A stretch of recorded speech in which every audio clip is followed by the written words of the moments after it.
What's going on, everybody? Welcome back to another Top 5 Rundown. Well, being that Planet of the Apes just wrapped up their epic trilogy, I thought what better time to go over the top 5 best movie trilogies. And with me today to talk about the top 5 best movie trilogies is Adam from Almost Sideways. Adam, say hello. Tell us about your channel. Hey guys, what's going on? This is Adam with Almost Sideways. I do movie reviews, trailer reactions, ranking videos like this. Basically what Cody does, I do similar things as well. Really excited to talk about trilogies because War for the Planet of the Apes was awesome. Exactly. It seems very rare that we get a perfect trilogy until you try to do a top 5 and you realize how many we have actually had. So this was one of the most difficult lists I've ever done, to be honest with you, just because I felt so guilty for ones that I had to move down or bump, and I don't usually get that feeling. I'm usually pretty confident, but this was a rough one. But just to change it up a little bit, what we're actually going to do, whenever me and Adam were talking about top 5 best trilogies, we started talking about trilogies that were so good, but one movie kind of screwed it up and kind of made it to where it was not a perfect trilogy and really held it back. So we're going to give 3 movies really quick, kind of a top 3 almost perfect trilogies. So I'll let you kick it off, Adam, with your almost perfect trilogies. All right, so my first one, I'm going to go with the Sam Raimi Spider-Man films. I really enjoyed the first 2 Spider-Man. Spider-Man 3 is fun. I just feel like the tone is a little different. Still enjoy it, but it's not as good as the other 2. Also, the Dark Knight franchise or trilogy, Dark Knight Rises for me is the one that is definitely not as superior as the other ones. And this is a tough one for me to put down here, but Toy Story as well. This Toy Story 2 is the one I never really connected with, and I feel like the other ones are just far superior. And so yeah, those are my 3 near perfect franchises for me that I would have to say for right now. Gotcha. We may be talking about some of those a little bit later. Top 3 almost perfect trilogies for me. Number 3 is the Iron Man trilogy. Now, most people don't agree with this. They honestly just think the first one's great. But I love the first one, and I really love Iron Man 3. I'm an Iron Man 3 defender. I know I'm in the minority with that, but all the issues that people have with Iron Man 3, to me, are strengths of the movie. I actually enjoy the Mandarin twist. I really like how Tony Stark was out of his armor, so I'm not going to do a whole video on that. But 2 is what really holds back that trilogy for me, because 2 is still my worst MCU movie to date. So it really holds that back from being a perfect trilogy.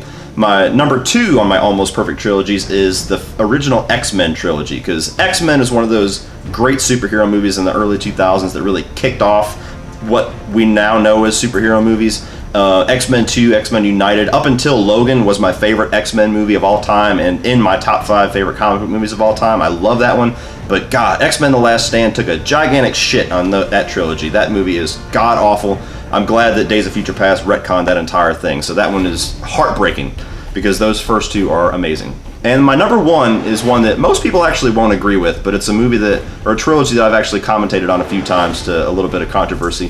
The Bourne Trilogy, the original Bourne Trilogy. I love the first one. I love Ultimatum, but for some reason, Supremacy just never quite gets there for me. And most people put that as their favorite, actually, which is weird, because that's why I'm in the minority with that one. But for some reason, the second one is just really slow to me. The action scenes are so chaotically shot that it gives me motion sickness, and that's something that's really hard to do.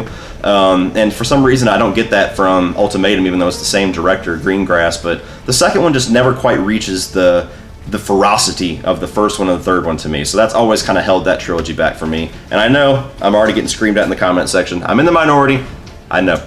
But that's my almost perfect trilogies. I agree with you on the Bourne series, actually. So I have the same opinion on those on those films as well. Awesome, cool. Well, I have 3 honorable mentions for top 5 movie trilogies. I'm sure you have a couple, so kick us off with your honorable mentions before we get into the top 5. My honorable mentions, we said this one already, but the Toy Story ones, definitely think those are really great. The 3 Flavors Cornetto trilogy is really good, and the Back to the Future trilogy is really awesome as well. Gotcha. Okay, those are good honorable mentions. My 3 honorable mentions are yet again going to get me shot in the comment section, so I'm going to make sure I wear my flak jacket before I start this one. Number 8 is the original Indiana Jones trilogy. Now, I think these movies are awesome, but for whatever reason, they didn't resonate with me as a kid as much as some of the other trilogies that are as classic as those that I'll be talking about here soon. I think a lot of had to do with it, which I won't go too much into. My cousin was a gigantic Indiana Jones fan, and I was a gigantic Freddy and Chucky fan.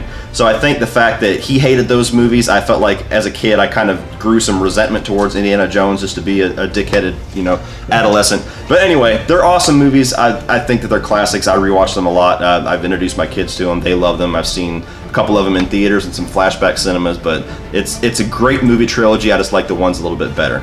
The next one that I'm gonna have to do some heavy justification for is the original Star Wars trilogy. I think if I learned nothing else over the past 10 months of being on YouTube is that I'm not as hardcore of a Star Wars fan as I thought I was. I thought I was up there with everybody else, and then if you want to see how casual of a Star Wars fan I am, watch any episode of Sean Chandler's Masters of Movie Trivia when a Star Wars question comes up, and just look at my face, and that'll tell you right there a realization happening that I don't know near shit about Star Wars that I thought I did. But I really like those movies. Empire Strikes Back to me is a flawless movie. That's one of my favorite movies of all time. The original one, which I know is sacrilege, is a little bit. It's a little hard for me to watch sometimes because of some of the aspects of it. Luke Skywalker's really whiny in that one, and the third one, some of the Ewok stuff holds it back. So that it's a great trilogy, but not nearly as perfect as some of these ones I have higher. And my number 6, which I just got done justifying in a ranking video not too long ago, is the Sam Raimi Spider-Man trilogy, because I'm just like Iron Man 3, I'm one of the few Spider-Man 3 defenders. I really enjoy that movie, really enjoy that trilogy. I love everything that Sam Raimi did with it. I don't think it gets near enough credit after it the Amazing Spider-Man came out, and then now this new one, it seems like whatever love there was for a lot of the Sam Raimi movies has kind of dwindled for some reason, but I absolutely love it. I totally understand everybody that doesn't care for the third one. It is inferior to the first two, but I think it's damn high up there, so I love that one. Those are my honorable mentions. So kick us off with your number 5. Oh, my number 5, I'm going with the Captain America trilogy. Awesome. Obviously with First Avenger, The Winter Soldier, and Civil War. It's definitely by far the best trilogy out of the Marvel Cinematic Universe. I really love The Winter Soldier. That's my favorite MCU film. The Winter Soldier is an awesome movie. I love how they were able to kind of make it a little espionage-ish and kind of make it feel, in a way, like a Jason Bourne type of movie. Really, and then every single film in that franchise has a different tone, different setting, and kind of has a different feel to it, which I think that keeps it fresh, and it also keeps the character the same, and it builds upon his character. It gives him more development. I definitely really enjoy these films, and obviously the Civil War scene with the airport is probably one of the best scenes in this trilogy as well. But they're all really good films, and this is definitely something that I just added actually before we hit play on or hit record on this rating. So Captain America for me has to be on this list. Awesome. Totally agree with everything you said, and yeah, it's very easy to forget that one because it's so new, and I'll be elaborating on that one here very shortly. My number 5 is the Dark Knight trilogy. I enjoy the Dark Knight Rises a lot more than most. I definitely see that it's not nearly up to par with the first two, but I think it's a damn good movie, and I'm a Tom Hardy whore, so everything that guy does, I'm just drawn to it, and I loved his version of Bane. But just a great, unique, and groundbreaking trilogy, because I mean, it's one of those trilogies that is the reason why superhero movies are so massive today. You know, Christopher Nolan came along and basically taught Hollywood how to make superhero movies. He got Batman Begins, which is one of the best origin stories. It's my favorite of the trilogy. Most people would say Dark Knight, but that one's a very focused Batman movie and Bruce Wayne movie, and I love the struggles he goes on in that one. I thought Ra's al Ghul was an awesome villain. Even Scarecrow, the little bit he was in it was great. The Dark Knight, I mean, one of the best superhero movies out there. I think it's a little bit overrated, but I still think it's way above most comic book movies. Heath Ledger, the Joker, one of the greatest villains and just performances in general. And some of the best action sequences, and like I said, I love Bane in the third one. I really loved Anne Hathaway's version of Catwoman, and I thought that for the most part it wrapped up that trilogy really well, despite some of the technical issues here and there with the story and a couple of holes here and there. I still enjoyed it a lot, but for the sake that it's so groundbreaking, for the sake that Batman is by far my favorite superhero of all time, and just that it's so Christopher Nolan is just one of my favorite directors, so many reasons to love it. That's why it's my number 5. Yeah, it was really hard to leave it off this list. I really enjoyed all three films, and it's tough, man. This 5 is a tough number to condense everything to. Very. Yeah, my number 4 might be it's a series of films that maybe not many people have seen, but they definitely should. It's the Before series, directed by Richard Linklater. It's definitely a really great series of films that follows Jesse and Celine basically as they're just walking around town and talking to each other. It's a very simple plot that is basically boy meets girl, and they just kind of talk to each other throughout the film, and just something that doesn't sound really intriguing, but just the conversation gets you into their lives, and you kind of start feeling for these characters. Just definitely really enjoyed every single film. The first film took place like early 90s, and then there's like a couple years later, like 10 years later, then another 10 years. So it's perfectly spaced out between the different times in their lives. So it's kind of really cool to see like the growth between characters through each film, and it's definitely one of the pretty flawless trilogies for me. I really enjoy the performances, the direction, and just how engaged I am into the stories as well. Yeah, I've actually never seen them. I need to, because I always hear such great things about them. I never really heard of the first one, and then the second one came out, and I remember it was such a big conversation because it was one of those few sequels that was like really, really good and close, maybe even better than the first one. And then you get that rare third film too, which is the reason why we're doing this list, that was totally on par with the first two as well. So that's definitely a unique choice, and it's definitely one that is good for variety, because I definitely, like I said, I haven't seen it, so it encourages me to check it out. It's definitely worth seeing. Awesome. Well, I'll make a note of that.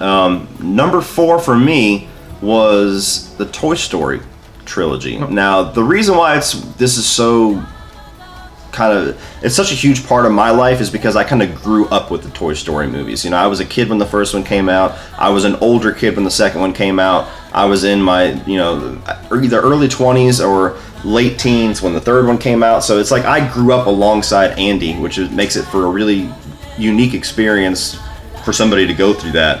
And I just think it's such a great, I think they're the best Pixar movies, and I think it's just such a great progression as far as the story. Because you get the first one, which is so unique and so cool, and it's the movie that really put Pixar on the map with the animation and everything. I mean, you got Tom Hanks playing Woody, and then you got, Buzz Lightyear, such an awesome character, and it's just the voice acting, the way that those characters interact, the story and the journey that they go on in that first movie is iconic. Then the second movie, some people often say that one's even better than the first one. I don't quite agree with that. I love the second one, but it definitely goes in a lot different directions. It definitely goes into some story beats that they didn't quite get a chance to go into with the first one, like Woody having this, this classic franchise that he was a part of, and this love that used to be back in the olden days whenever he had all these different characters like Jesse and Slingshot, and he kind of got to be top dog for a bit while Buzz took the back seat instead of being the big bad toy that everybody wants. Woody's like, wow, I was an icon. So that was a really great storyline. You get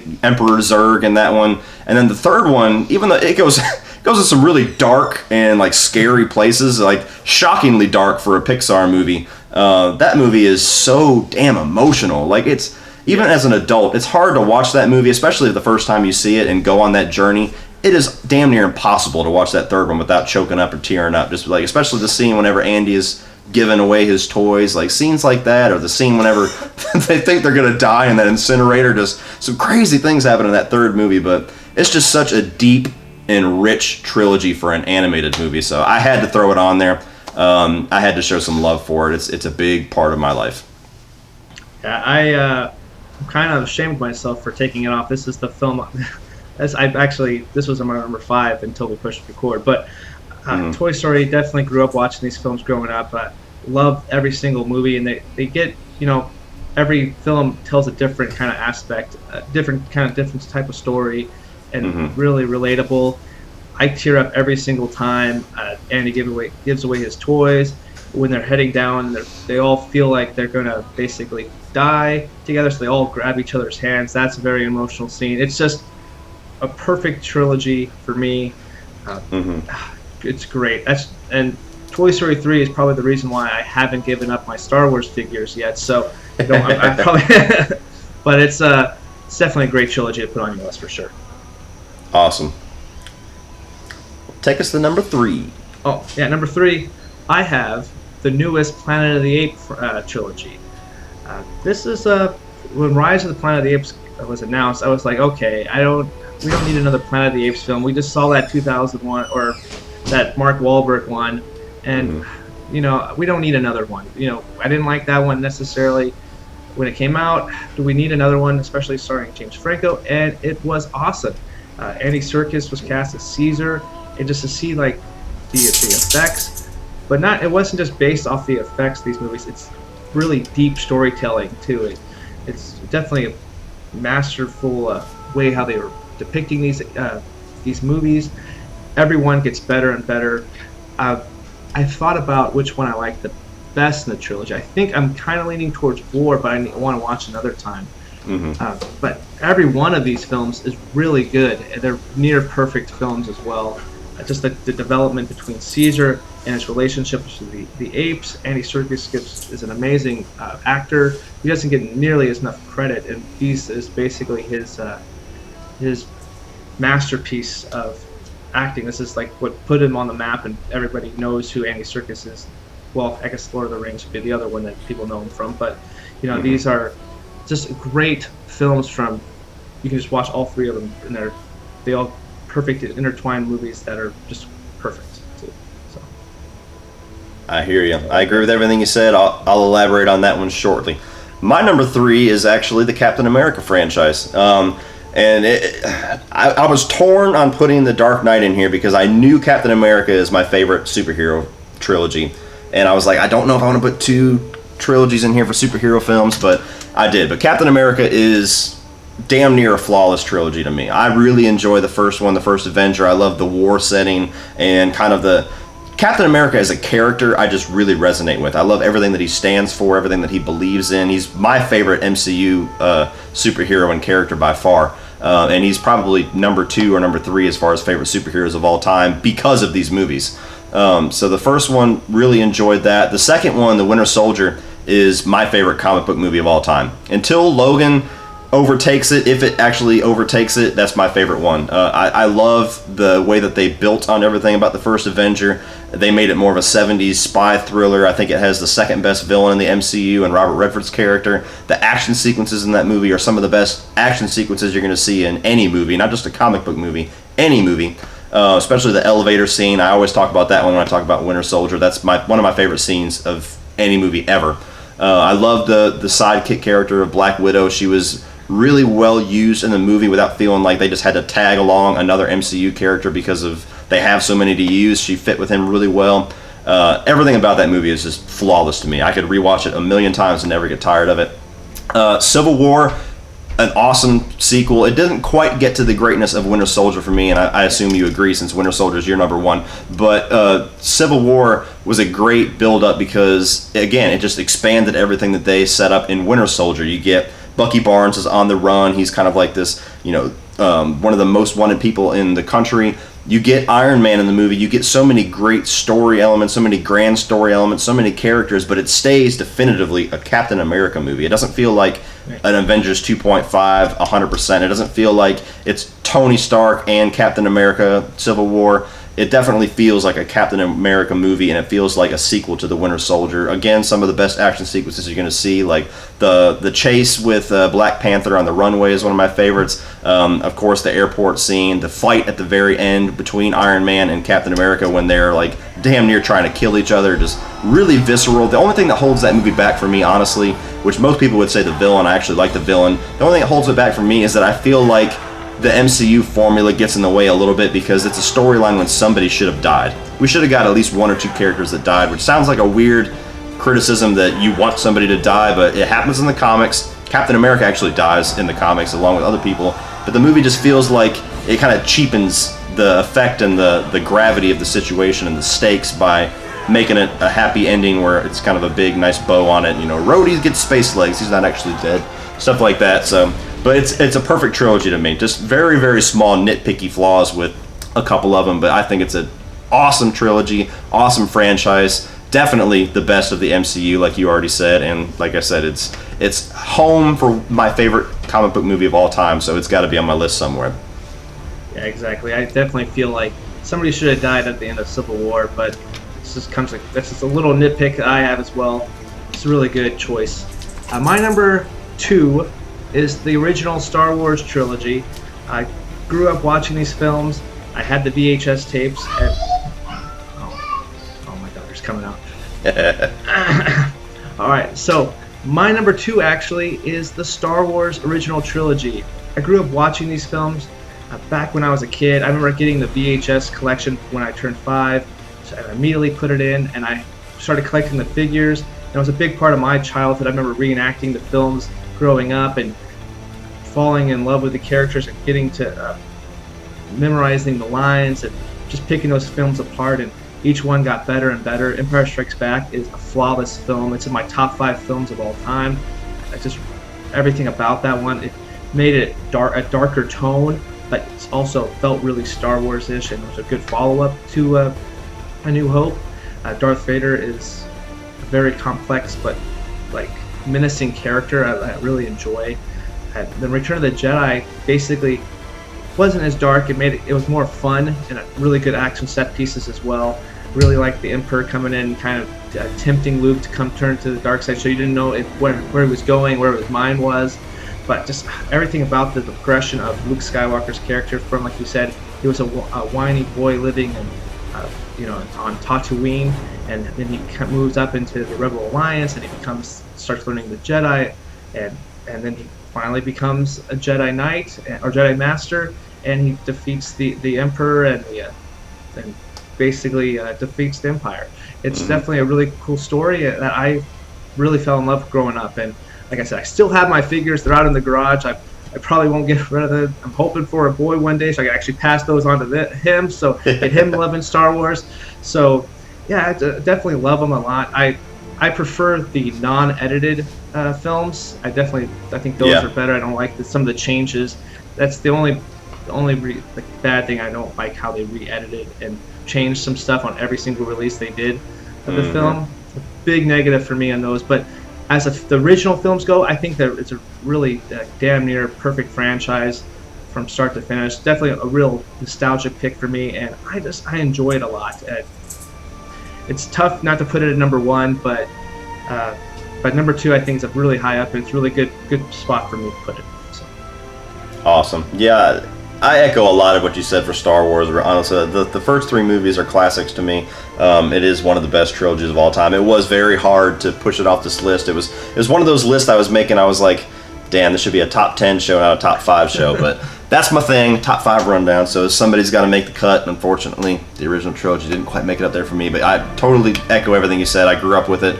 A really great progression from beginning to end as far as Luke Skywalker's storyline, and a story progression we're going to see go even farther at the end of this year. So it's definitely, I mean, there's no argument about it. It's probably the biggest franchise in the world ever. So I mean, that right there tells you everything you need to know about Star Wars. So totally awesome pick for number 2. Well, my number 2, which I was slightly gun shy about putting it so high since it's so recent, but when I honestly sat down and started thinking about it, and the things that this trilogy does, and the things that it's done for me, and how much I love these movies, Planet of the Apes had to be my number 2. It is the Rise of the Planet of the Apes, everything that you said, everything about that movie on paper seems like it's destined to fail. You're like, okay, we've already seen the Tim Burton one, you're going to do another CG-heavy prequel, reboot, / new entry into the Planet of the Apes, and then, I love James Franco, but still, you put him on a Planet of the Apes movie, and it's a little like, huh?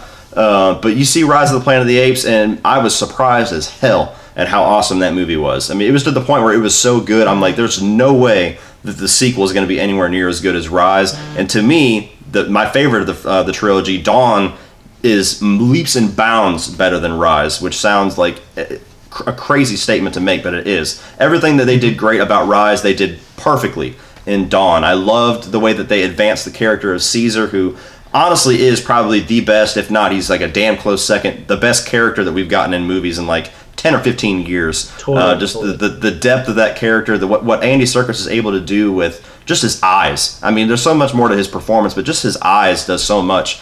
And the way that character grows throughout the 3 movies. I love the relationship and the fallout of the relationship between Caesar and Koba in Dawn. I like a lot of the human characters. The human characters are really well written with the exception of one. My only flaw in Dawn, which keeps it from being a flawless masterpiece, is the dickhead character who screws everything up for everybody, because he's written to lay it on so thick that he's the jerk that's not going to listen and put everybody in danger. That's the only human character in the entire franchise to me that's a little bit poorly written.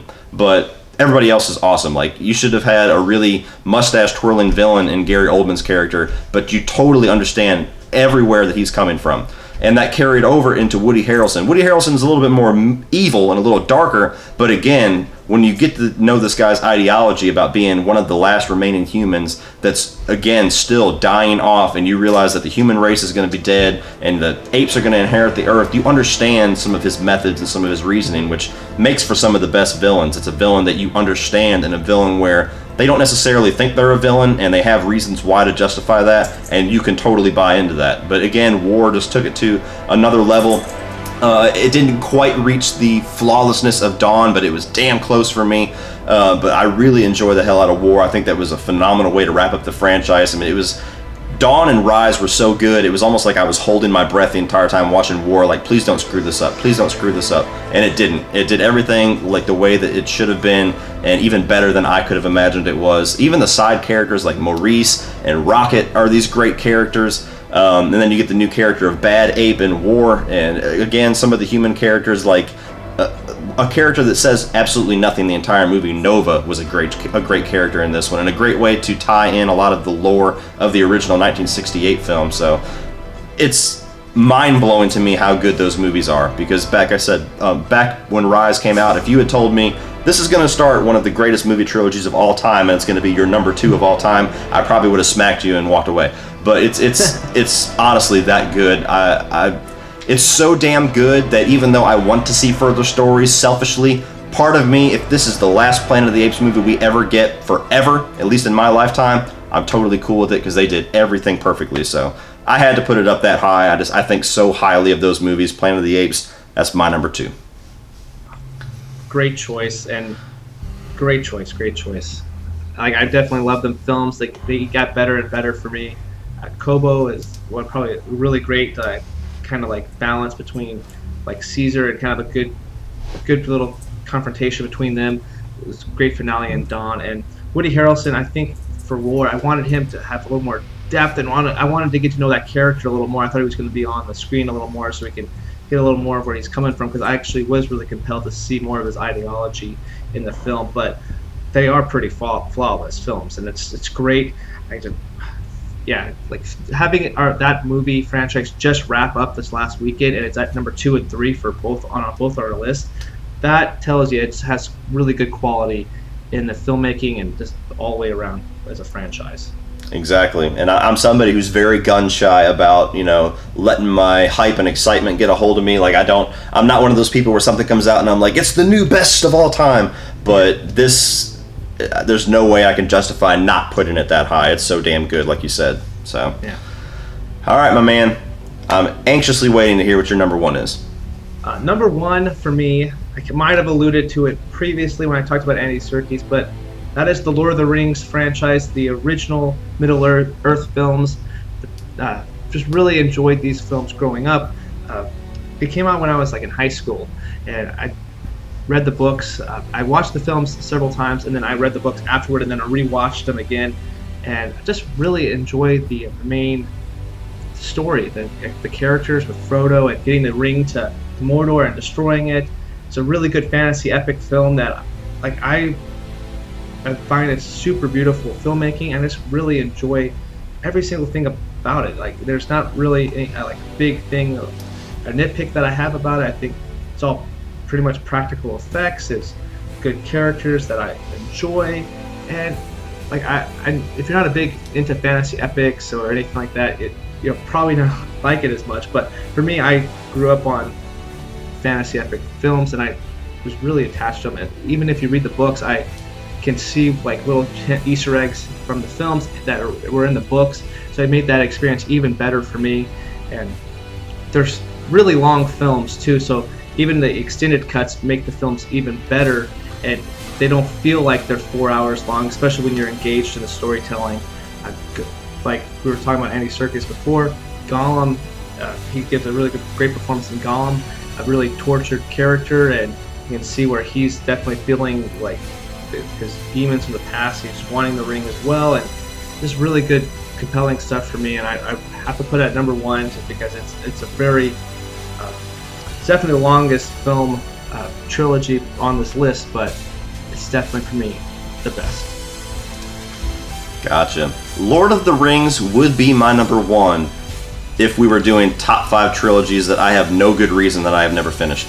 So that I'll be honest with you, growing up I was the farthest thing from a fantasy fan. I mean, it just really turned me off, all the like orcs and fairies and everything like that. It was never my thing growing up. I've grown appreciation for it as I've gotten older. Like, I'm a casual Game of Thrones fan, and I actually bought the extended trilogy of Lord of the Rings a couple years ago with full intent, like, I'm finally going to right this wrong, I'm going to watch these movies. And I watched the first movie not realizing how long that damn thing was, and I was like, oh my god, it exhausted me so much. I enjoyed it, but it exhausted me so much because I realized, like, I could have watched 3 movies in this time. So I have full intentions to eventually see The Two Towers and then eventually see Return of the King, which has to be good because it's got the most Academy Award wins of all time. I think it's tied with another movie, so it's got to be good. But a lot of people say how good that franchise is. So, like I said, I have no good reason, no justification whatsoever why I haven't finished it yet. But it's a franchise that I will watch it eventually, and this might have even actually given me a little bit more motivation to get it done. So it's sitting right over there. I will watch it, I promise. But yeah, that's a high one on a lot of people's lists, and just for many different reasons. And just basically sit yourself in a chair like in Clockwork Orange and just watch those films, man. Yeah, exactly. Get it like 5 monsters and get through it. All right. My number 1 is a franchise that's near and dear to my heart because this is, the first one especially, is a movie that was introduced to me as a kid. And it's one of those movies, all 3 of them really, that I just wore those VHS tapes out. I watched them constantly. I think all 3 of them are damn good movies. The first one is clearly the best. But I really love the other 2, which people often fight over which one is good, which one's bad. I think they're both great, and that's the Back to the Future franchise. Great Scott! It's my number 1. So, I absolutely love Back to the Future. That is my example for many different things. 1, I think it's a perfectly written movie. I think it's a perfectly directed movie. Like, when I was doing podcasts before I did YouTube, I had a little episode I did, 10 movies that should never be remade, and Back to the Future was number 1, because that is a movie to me that there is no way in hell you can improve anything about that movie to me. I think it's flawless. From the character of Marty McFly, his relationship to the character of Doc Brown, who's another awesome character, the whole concept of going back and having to kind of get his parents back together while kind of dodging the advances of his mom, which sounds creepy if it was in a movie in 2017, but they utilize it perfectly to where it doesn't feel creepy at all in the movie. The character of Biff, iconic. I mean, so many things, so many lines, Great Scott, that's heavy, like all kinds of things that you could just quote this movie all the time.